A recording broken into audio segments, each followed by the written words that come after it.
uh, praktikum kinetika rekombinan kelas A. Yang terhormat Kelas B apa kelas A ini? kelas A, Ibu. Kelas A, Bu. Kelas A. Oh ya. Oke, betul. Kalau ya betul. Yang terhormat kakak-kakak asisten dan tak lupa juga seluruh peserta praktikum yang kami sayangi dan kami banggakan. Oke, jadi pada pagi hari ini kita akan memulai acara praktikum, acara yang pertama yaitu yang berjudul pengenalan alat, penggunaan mikropipet dan juga pelabelan seperti itu. Nah, tujuan daripada praktikum acara satu ini adalah yang pertama adalah untuk mengetahui fungsi dan cara kerja dari penggunaan alat dalam kinetika rekombinan. Kemudian juga mampu memahami cara menggunakan mikropipet yang baik dan benar, kemudian mampu melakukan pelabelan secara benar. Nah, alat pertama yang akan kita pelajari sebagai alat utama yang digunakan dalam kinetika rekombinan yang pertama adalah mikropipet gitu. Nah, mikropipet itu bentuknya seperti yang teman-teman bisa lihat di slide gitu ya. Jadi bentuknya seperti itu. Kemudian dalam penggunaan mikropipet ini juga ada kita menggunakan tip gitu ya. Ada yang warna biru, ada yang warna putih, ada yang warna kuning kayak gitu. Nah, fungsi daripada mikropipet ini adalah untuk memindahkan cairan dari satu tempat ke tempat yang lain secara teliti karena memang volume larutan yang bisa dipindahkan itu cenderung kecil gitu dan sangat teliti kayak gitu.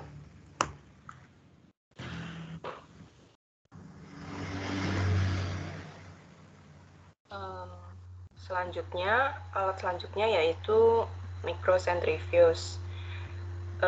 Untuk gambarnya teman-teman bisa lihat di layar. Nah, alat ini itu digunakan untuk memisahkan sampel yang berupa DNA atau protein juga bisa, atau darah juga bisa, yang sampelnya itu nanti ditampung dalam microtube. Nah, lalu nanti molekulnya itu akan terpisah menjadi dua bagian, yaitu bagian yang berukuran lebih berat disebutnya pelet dan lebih ringan disebutnya supernatan. Supernatan itu nanti bagian yang di sebelah atas dan pelet itu yang akan mengendap di sebelah bawah. Prinsip kerjanya dari alat ini itu pakai gaya sentrifugal dan sedimentasi. Next. Untuk yang selanjutnya yaitu mortar dan juga pestle. Untuk mortar teman-teman bisa melihat wadah ya. Kalau ulekannya itu namanya pestle, itu kan yang berwarna putih seperti gambarnya di samping. Untuk fungsinya sendiri untuk menghancurkan suatu bahan atau sampel untuk tujuan isolasi DNA, RNA ataupun protein gitu. Dan untuk prinsip kerjanya teman-teman tinggal memasukkan bahan yang ingin kemudian ditumbuk ke dalam mortar dan juga ditumbuk dengan menggunakan pestle. Next.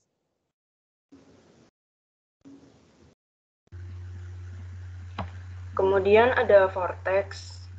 Fungsi dari vortex ini untuk homogenisasi larutan atau sampel dengan energi listrik. Jadi nanti sampelnya itu ditampung dalam tabung reaksi, lalu nanti tabung reaksinya itu diletakkan di atas vortex sambil dipegang, lalu nanti akan bergetar vortexnya untuk mengaduk larutan itu, seperti itu. Next.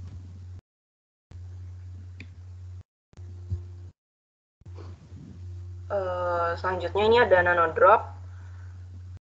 Nanodrop spektrofotometer ini fungsinya untuk pengukuran DNA secara kuantitatif, sehingga nanti bisa diketahui nilai absorbansi dan konsentrasi dari larutannya. Larutannya itu bisa berupa DNA atau protein. Prinsip kerja dari alat ini itu larutan DNA atau proteinnya itu nanti ditetesi di atas pedestal, itu bagian yang untuk menampung cairannya itu ada di bagian tengah yang bundar warna gelap itu. Nah, di situ nanti akan diberi sinar UV. Sinarnya itu nanti akan terserap ke larutannya, lalu nanti karena larutannya mengandung basa purin atau pirimidin, sehingga nanti bisa terbaca konsentrasinya. Nanti bentuknya itu ada grafik gitu di layar komputernya, seperti itu. Next.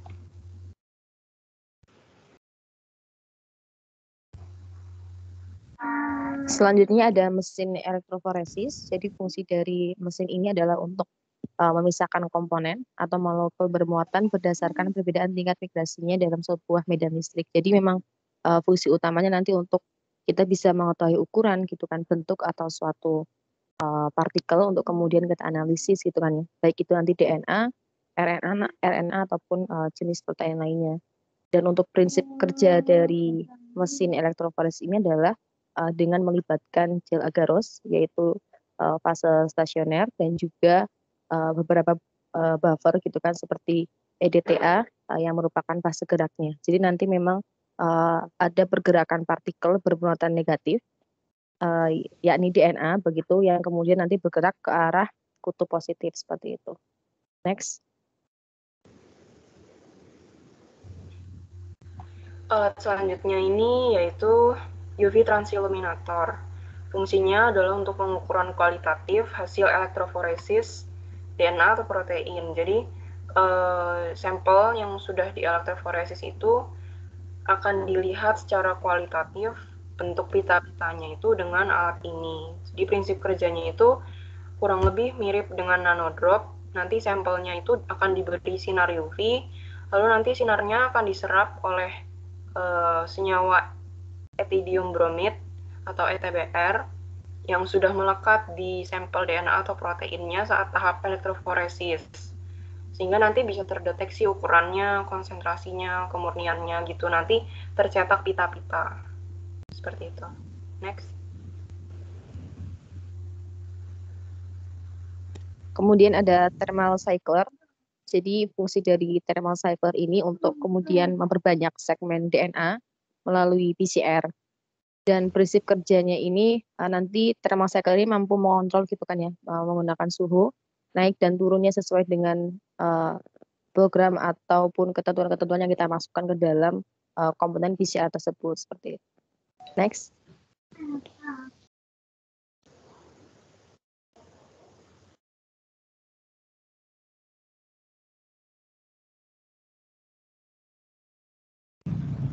Oke, selanjutnya adalah mikropipet. Nah, fungsi daripada mikropipet ini adalah untuk memindahkan cairan dari satu tempat ke tempat yang lain gitu secara teliti gitu. Nah, kapasitas cairannya itu berapa? Itu kurang dari 1000 mikrolit atau sekitar 1 ml.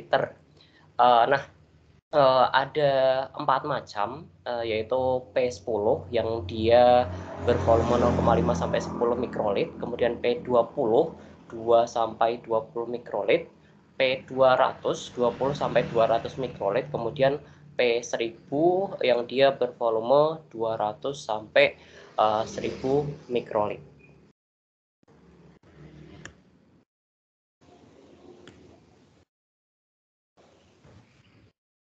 Nah, ini adalah beberapa contoh daripada mikropipet ya.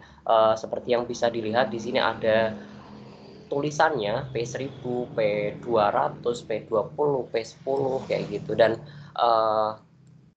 volumenya juga bisa diatur menggunakan ini yang ada di samping daripada mikropipetnya itu.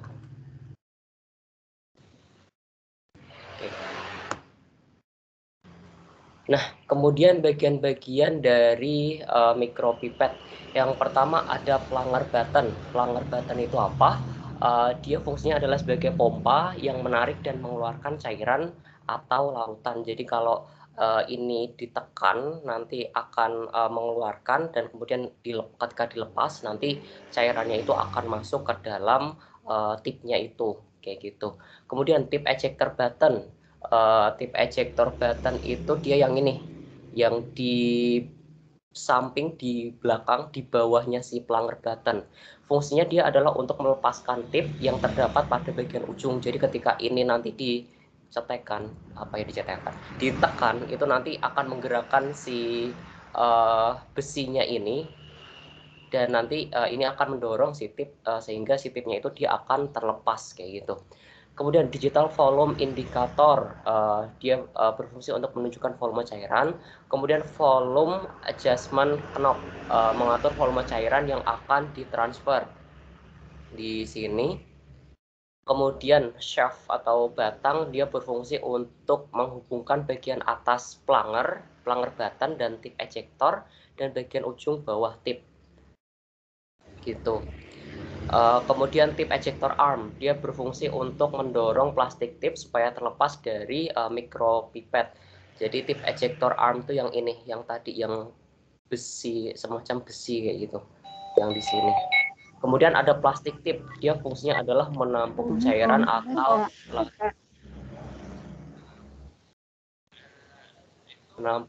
atau larutan gitu. Nah, si tip ini ada bermacam-macam seperti yang teman-teman udah baca di panduan, ada yang warna biru, ada yang warna putih, dan lain sebagainya kayak gitu. Update-nya di mana, Pak? Tulisan update.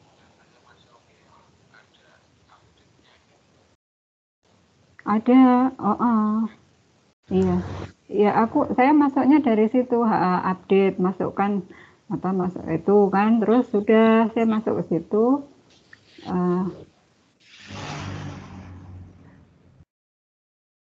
Mohon maaf Ibu, belum di-mute Ibu.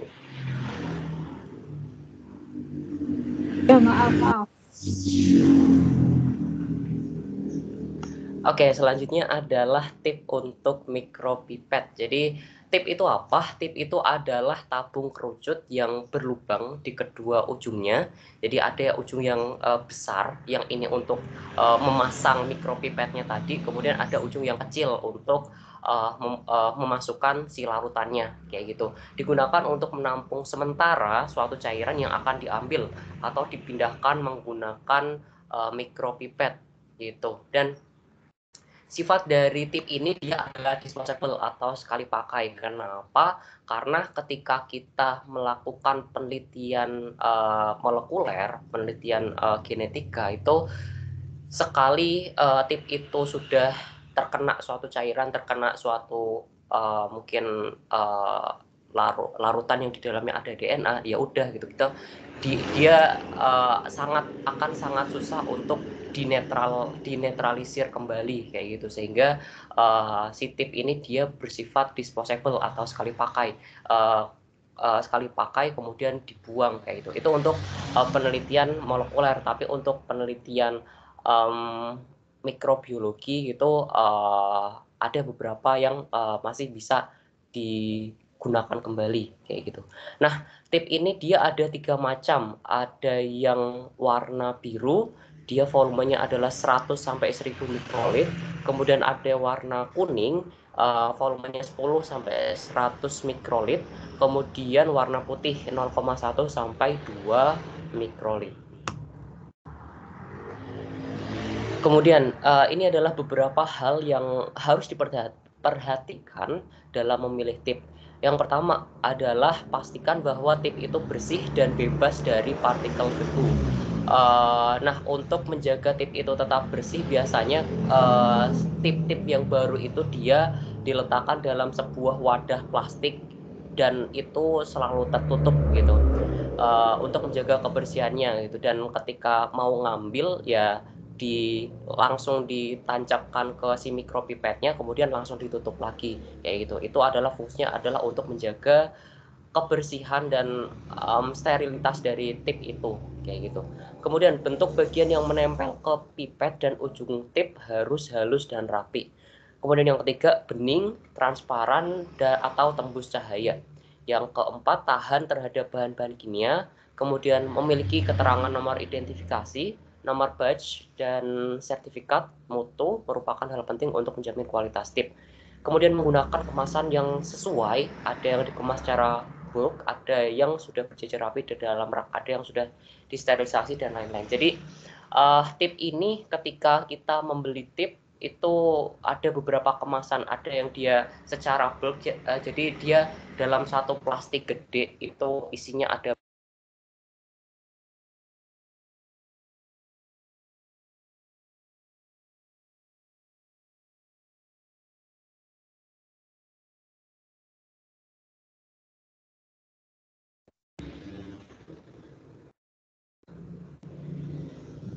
halo, apakah suara saya terdengar?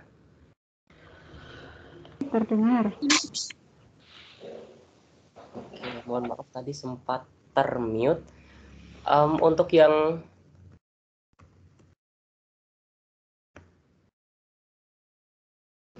tadi sampai mana ya penjelasannya ya, teman-teman?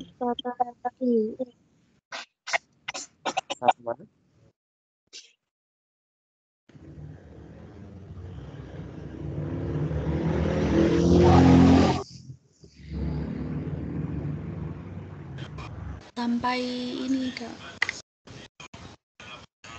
memilih tips yang baik. Oke.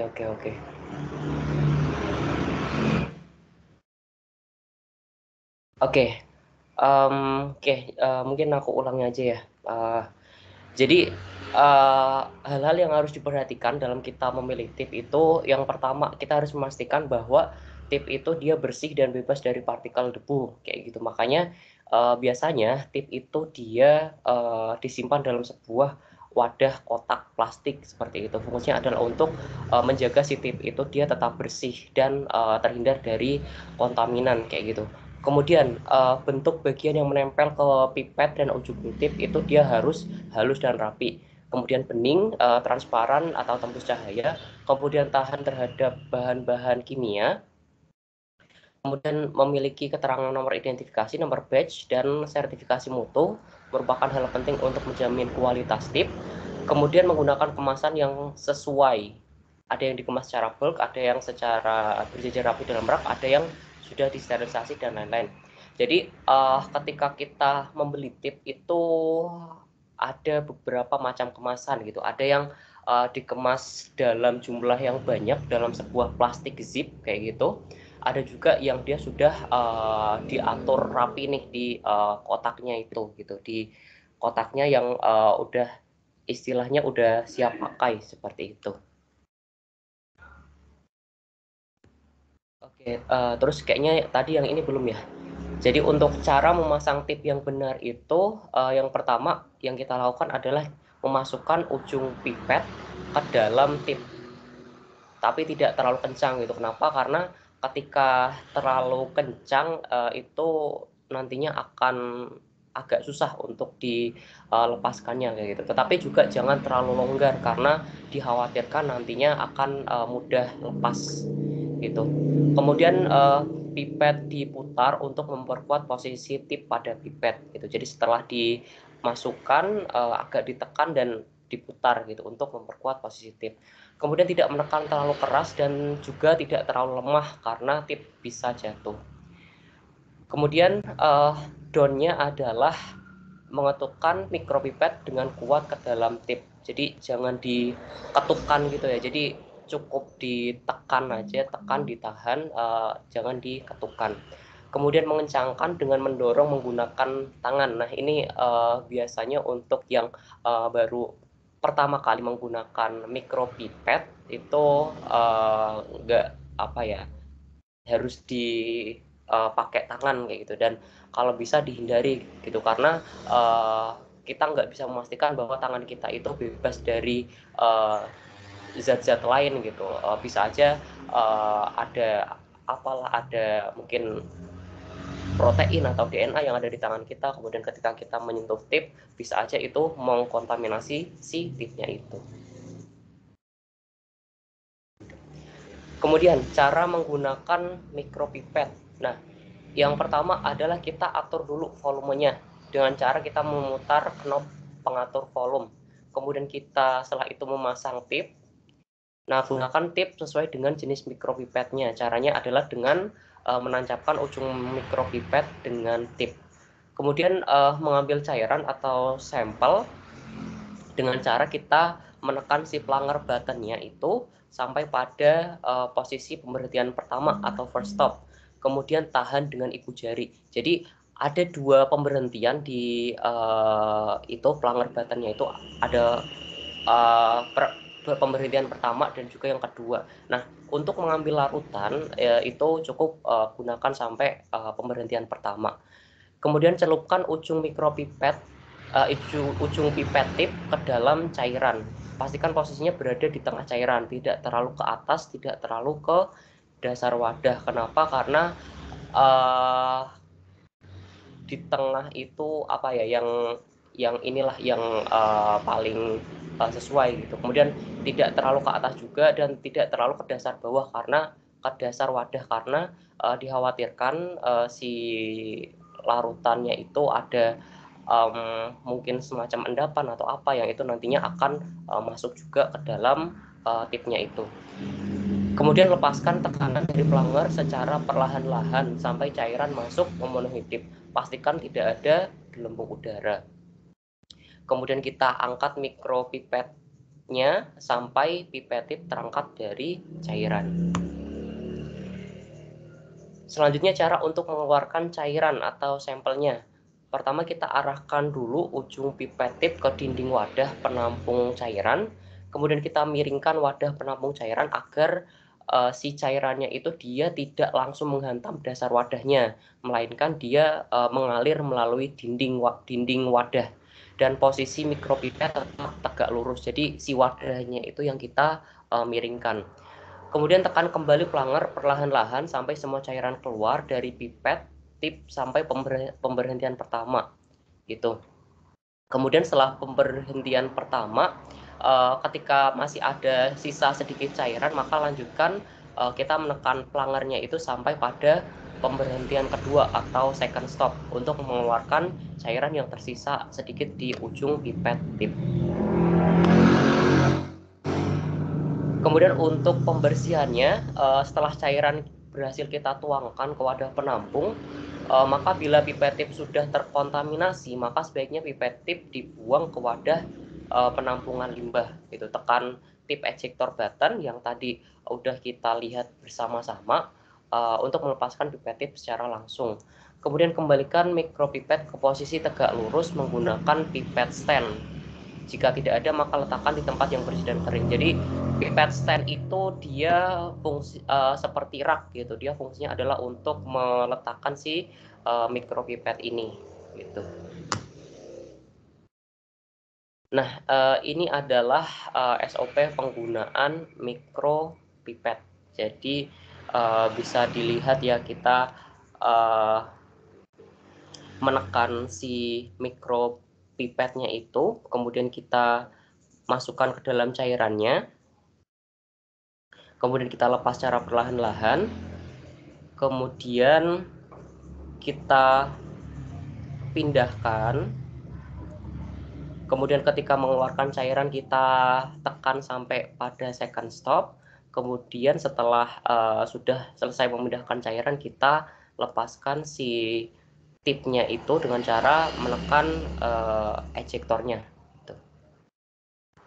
Nah ini, jadi kita dalam memindahkan si cairannya itu kita diusahakan melalui dindingnya gitu, agar tidak langsung menghantam si wadahnya itu, karena dikhawatirkan akan mungkin ada yang muncrat ataupun seperti apa kayak gitu.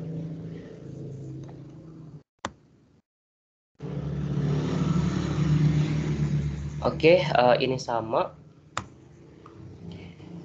Nah, kemudian ini adalah beberapa kesalahan dalam penggunaan mikropipet. Yang pertama, dalam menggunakan mikropipet tidak tegak lurus gitu. Jadi agak miring gitu. Nah, kenapa ini tidak baik? Karena kemiringan dapat mempengaruhi akurasi pemipetan gitu. Jadi usahakan mikropipetnya itu dia tetap lurus, tetapi yang dimiringkan itu si wadahnya itu kayak gitu. Kemudian menekan sampai habis second stop pada penghisapan cairan. Ini juga kalau bisa dihindari. Kenapa? Karena akan menyebabkan volume cairan yang kita pipet itu tidak sesuai dengan yang kita inginkan gitu. Kemudian melepaskan cairan tidak melalui dinding, karena jika dilepas di dasar tabung dapat membahayakan personal pemipet karena dengan cairan yang bertabrakan langsung dengan dasar wadah dapat berakibat cairannya itu muncrat dan keluar lagi dari wadah kayak gitu. Kemudian menggunakan tip yang sama untuk cairan yang berbeda gitu. Jadi diusahakan kita jangan menggunakan satu tip untuk berbagai cairan gitu, karena ditakutkan nanti malah jadinya tercampur aduk gitu kan.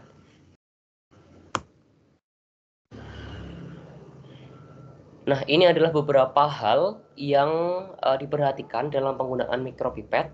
Yang pertama, membersihkan mikropipet sebelum dan sesudah pemakaian dengan menggunakan air atau alkohol. Kemudian sterilisasi dengan menggunakan autoclave, komponen yang berhubungan dengan bakteri. Kemudian memeriksa tip sudah terpasang dengan baik sebelum mulai mengambil sampel. Kemudian usahakan untuk menyediakan beberapa tip untuk berbagai jenis sampel yang berbeda agar tidak saling terkontaminasi. Kemudian menggunakan mikropipet yang sesuai dengan ukuran volume sampel yang akan diukur, tidak terlalu besar maupun terlalu kecil.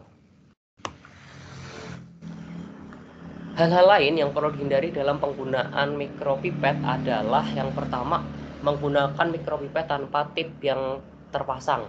Kemudian memutar volume atau menggunakan mikropipet melebihi ukuran maksimalnya. Yang ini akan menyebabkan ketidakakuratan ukuran, bahkan bisa menyebabkan kerusakan dari mikropipetnya itu. Kemudian menekan pelanggar button melebihi penghentian normalnya. Larutan yang diambil berlebihan seperti yang tadi sudah dijelaskan juga ya, kalau mengambil larutan hanya sampai first stopnya. Kemudian melepas pelanggar button secara tiba-tiba, ini akan menyebabkan larutan yang masuk ke dalam mikropipet itu maksudnya larutan itu akan masuk ke dalam si mikropipetnya gitu. Jadi harusnya larutan itu kan masuknya ke dalam si tipnya itu gitu. Tapi ketika kita melepas pelanggar button secara tiba-tiba, dikhawatirkan si cairannya itu dia juga akan masuk gitu ke dalam mikropipet dan juga akan menyebabkan ketidakakuratan volume larutan yang kita ambil. Kemudian mengangkat pipet sebelum seluruh larutan masuk ke dalam tip. Jika mengambil larutan yang banyak, pastikan ujung tip masih terendam dalam larutan, karena kalau tidak seperti itu nanti akan terjadi ketidaksesuaian antara volume yang diambil sama volume yang kita inginkan. Selain itu juga bisa juga menyebabkan gelembung itu masuk gitu ke dalam si gelembung itu masuk ke dalam si tipnya itu gitu. Kemudian meletakkan mikropipet yang masih terdapat larutan dalam tip sembarangan. Dikhawatirkan larutan bisa masuk ke dalam pipet dan menyebabkan kontaminasi. Ini ada do dan don'ts lagi untuk mikropipetnya. Jadi yang harus dilakukan, posisi mikropipet tegak lurus. Cairan dikeluarkan melalui dinding, satu tip untuk satu cairan. Kemudian cara menghilangkan cairan yang menempel yang benar adalah seperti ini. Jadi menggunakan tisu ya. Kemudian yang tidak boleh dilakukan adalah posisi mikropipet yang tidak tegak lurus karena dikhawatirkan akan menyebabkan ketidakakuratan larutan yang kita ambil. Kemudian tip yang digunakan untuk beberapa cairan yang berbeda itu sebaiknya dihindari.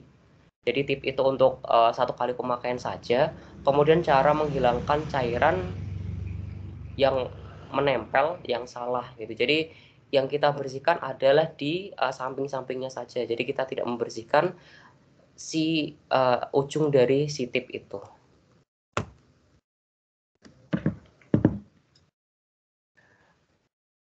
Baik, selanjutnya ini adalah cara pelabelan. Jadi cara melakukan pelabelan yang benar itu yang pertama kita memegang si mikrotub itu dengan benar ya. Jadi kita pegang dengan menggunakan, ketika dia terbuka kita pegangnya menggunakan telunjuk dan juga jempol. Kemudian untuk menutupnya kita menggunakan jempol gitu. Jadi kita pegang dengan menggunakan, kita jepit di antara jari tengah dan jari telunjuk, kemudian kita tutup menggunakan jempol. Kemudian untuk pelapilan yang benar itu sebaiknya dilakukan di dua tempat gitu, yaitu ditutup tabung dan juga di sisi tabung menggunakan pena yang tidak hilang ataupun luntur. Baik, demikian materi acara praktikum yang pertama. Apabila mungkin dari teman-teman ada pertanyaan, mungkin bisa disampaikan.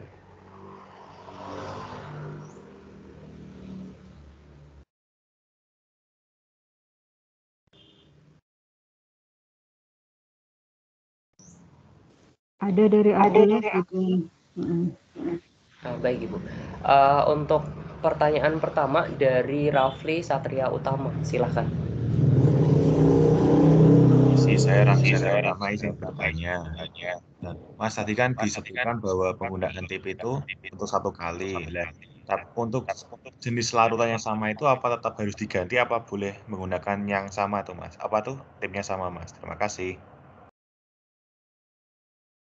Baik, izin jawab ya. Jadi kalau sepengalamanku untuk larutan yang sama itu, kalau sepengalamanku ya, boleh menggunakan tip yang sama gitu, karena memang kan yang kita ambil juga larutannya sama gitu. Jadi masih diperbolehkan sih gitu, asalkan si tipnya itu dia jangan sampai terkena benda lain gitu, jangan sampai ada, pokoknya dijaga si tipnya itu tetap steril gitu, cuman terkena si larutan itu aja dan tidak terkena larutan yang lain ataupun benda lain kayak gitu. Karena kalau udah terkena yang lain-lain itu sebaiknya dibuang kayak gitu.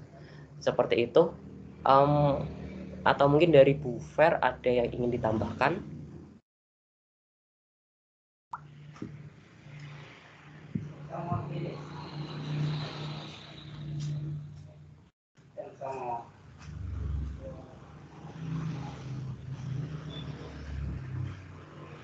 Oke, baik. Mungkin untuk Rafli, apakah sudah cukup menjawab? Sudah Mas, terima kasih banyak. Oke, selanjutnya dari Abdullah Zidan Hakoni. Silakan Hakoni.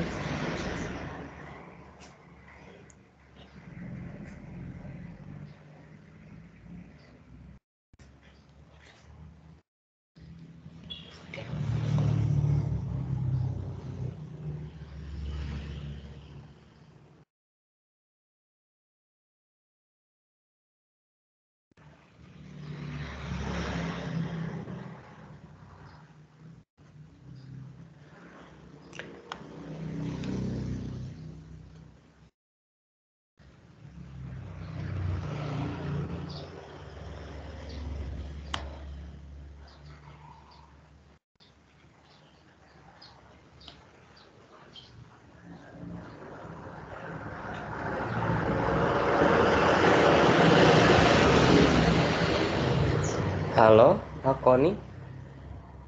Masih di mute.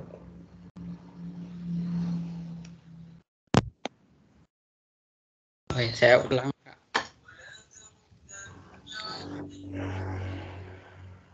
Ya, saya izin bertanya. Untuk pembersihan mikropipet itu apakah cukup dengan Aquadis atau menyesuaikan sampel yang diambil sebelumnya? Lalu untuk pena yang tidak dapat luntur tadi, tinta yang tidak dapat luntur tadi, apakah ada pena khusus atau alat penanda khusus ya, Kak? Terima kasih.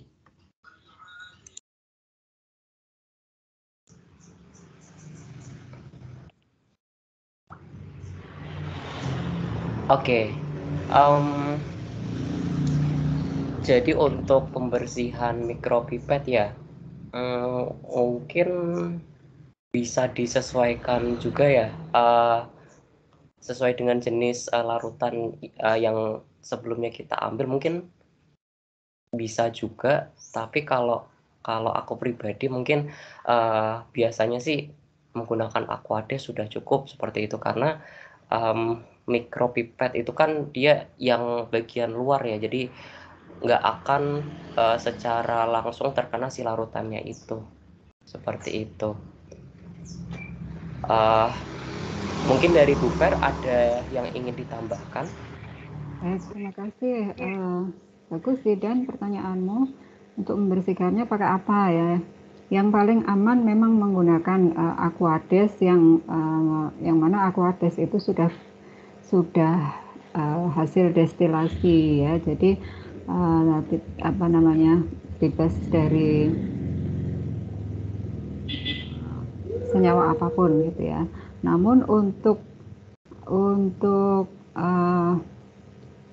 mikropipet yang mungkin terkontaminasi dengan cairan berlemak ini bisa menggunakan alkohol ya, hanya di bagian luar dari mikropipet saja, plus ujung mikropipet tempat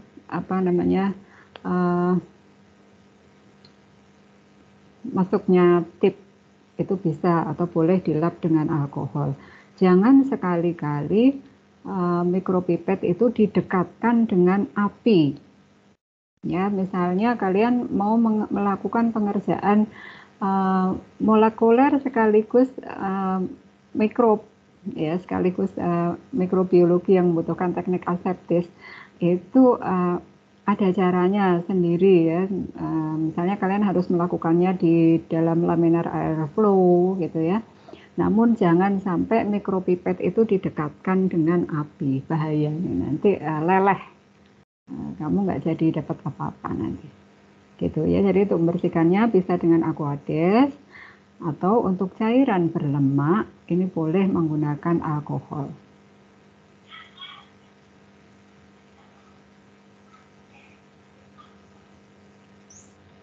Baik, terima kasih.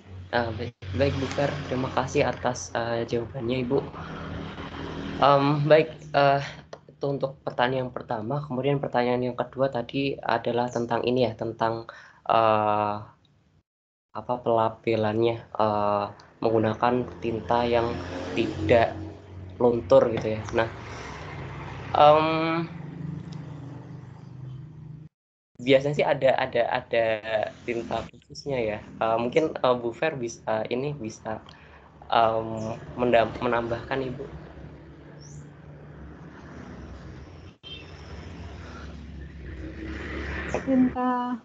Pakai tinta yang biasa untuk nulis di plastik transparansi itu loh Mas, namanya apa, tinta OHP ya. Itu ada ukurannya, ada F untuk yang paling kecil atau tipis, M untuk yang agak tebal gitu ya. Nah biasanya dua itu yang dipakai, tergantung ukuran tabung mikromu seberapa ya. Kalau kamu menggunakan tabung PCR yang kecil sekali, ya menandainya atau nulisinnya pakai yang ukuran F Fanta ya, F Fanta. Tapi kalau kamu menggunakan tabung mikro yang berukuran 1,5 ml, di mana cukup luas permukaannya, ya bisa menggunakan yang medium atau M. Itu. Baik, terima kasih Ibu atas jawabannya. Ya, sudah menjawab ya Hakoni untuk pertanyaan yang kedua. Ya, sudah terjawab Kak. Izin menambahkan pertanyaan. Iya, boleh. Itu ya Ibu. Atau ada cairan yang berlemak lainnya mungkin sebagai contoh saja. Terima kasih. Bisa minta tolong diulangin, tadi sempat terputus. Oh iya, mengenai yang pertanyaan pertama, tadi untuk cairan berlemak itu contohnya seperti sampel darah ya? Atau mungkin ada contoh lainnya sebagai gambaran saja, seperti itu. Terima kasih. Oke, baik. Kebetulan kalau dari saya sendiri belum pernah melakukan pemipetan menggunakan sampel yang berlemak, mungkin Bu Fer bisa menjawabnya nggih, Bu? Ya, baik. Mikropipet itu sebenarnya untuk ngambil apa saja sih, gitu ya. Di dalam genetika rekombinan ini kalian menggunakan mikropipet untuk pengambilan sampel pada saat isolasi DNA, kemudian pada saat persiapan PCR, kemudian nanti pada saat kalian akan mengcloning gen misalnya ya. Berarti banyak sekali aktivitas yang kalian menggunakan mikropipet ini ya.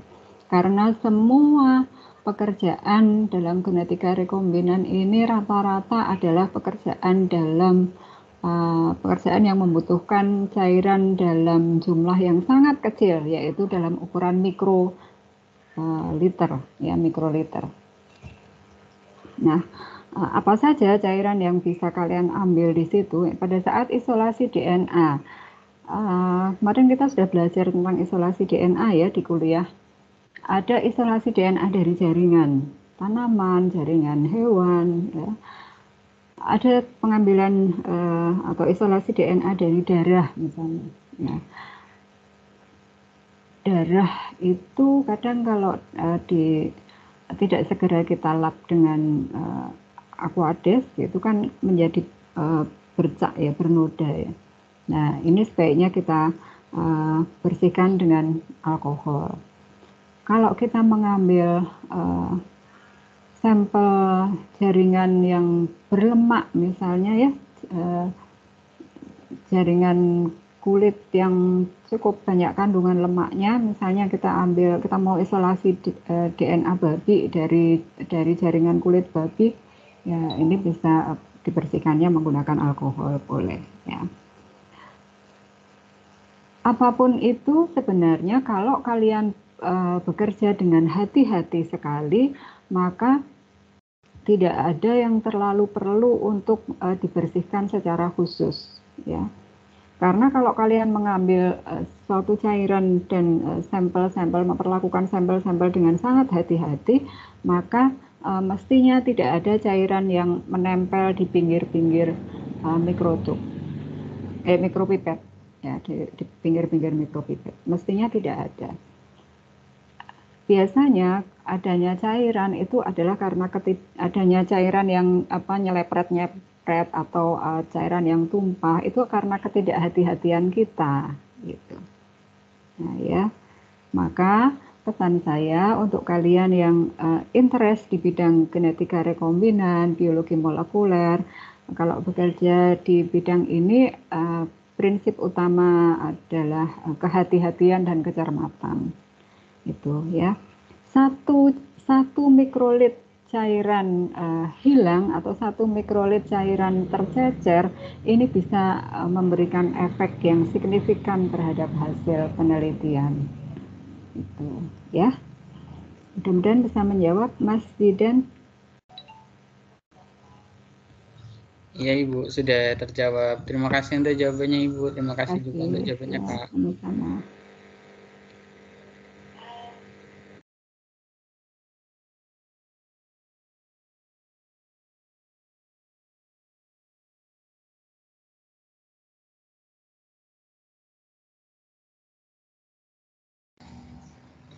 Baik, terima kasih juga atas pertanyaannya Zidan. Mungkin dari teman-teman yang lain masih ada yang ingin ditanyakan? Atau sudah cukup?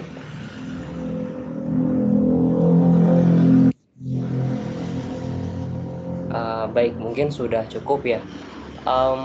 Kalau sudah cukup, mungkin sesi kami dari asisten kami akhiri.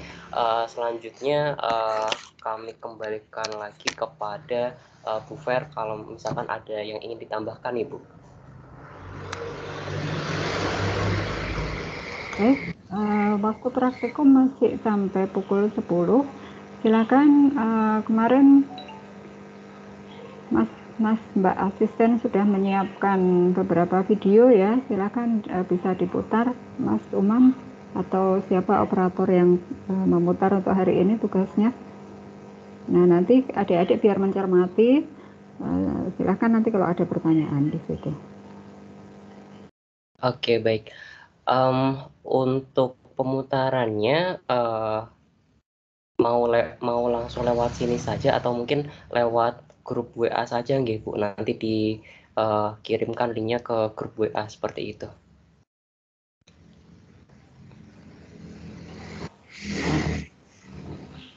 Monggo saja, hanya kalau lewat Teams ini kan semua bisa langsung melihat dan mencermati ya, sehingga kalau ada pertanyaan masih ada di forum praktikum. Kalian nanti tugasnya mencoba membuat tiruan dari mikropipet sudah disampaikan oleh Mas Umam tadi? Oh iya, belum. Nah, ya silakan. Iya, oke, baik. Mungkin habis ini langsung ke WA grup masing-masing saja nggih Bu untuk dikirim video ini alat-alatnya seperti itu, dan teman-teman nanti ditugaskan untuk mencari nih alat-alat yang mungkin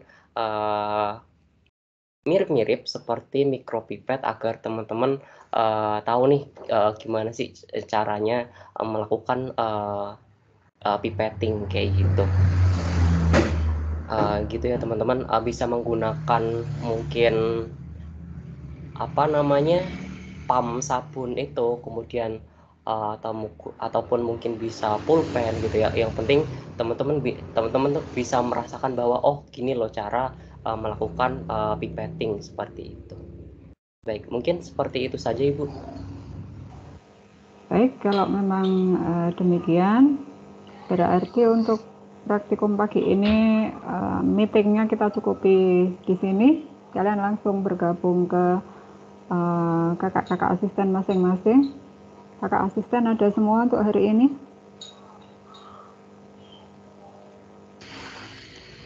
Alhamdulillah ada Ibu. Baik. Jangan lupa untuk kakak asisten juga harus mengisi presensi dan screenshot kegiatan ya setiap kali melakukan asistensi praktikum.